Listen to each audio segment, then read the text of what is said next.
భోగి రోజు పెట్టే నువ్వుల పొడిని తయారు చేసుకుందాం. ఇది పిల్లలకి పెడతారు భోగి రోజు. ఇలా నువ్వుల్ని వేపుకుందాం లైట్గా. చూసారుగా నువ్వులు ఏగిపోయినాయి, ఎలా ఉబ్బినాయో చూడండి. లైట్ కలర్లో ఎలా ఏగినాయో.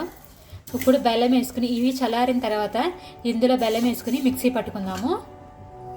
ఈ నువ్వులు చల్లారిన తర్వాత మిక్సీలో వేసుకుని మిక్సీ పట్టుకున్నాము. ఇలా నువ్వులు పొడైన తర్వాత బెల్లం వేసుకుని మళ్ళీ ఇంకోసారి మిక్సీ పట్టుకుందాం. ఇందులో బెల్లం వేసుకుని మిక్సీ పట్టుకుందాం. నేను బెల్లం ఎక్కువ వేయట్లేదు, ఎందుకంటే మా పిల్లలు స్వీట్ ఎక్కువ తినరు. అందరు పిల్లలు స్వీట్ తింటారు, మా పిల్లలు స్వీట్ తక్కువ తింటారు. అందుకే స్వీట్ తక్కువ వేసుకుంటున్నాను. చూసారు కదా, బెల్లం కూడా వేసుకున్న తర్వాత ఇలా పొడైంది. ఇది భోగి స్నానం చేసిన తర్వాత పిల్లలకి తప్పకుండా పెట్టాల్సింది.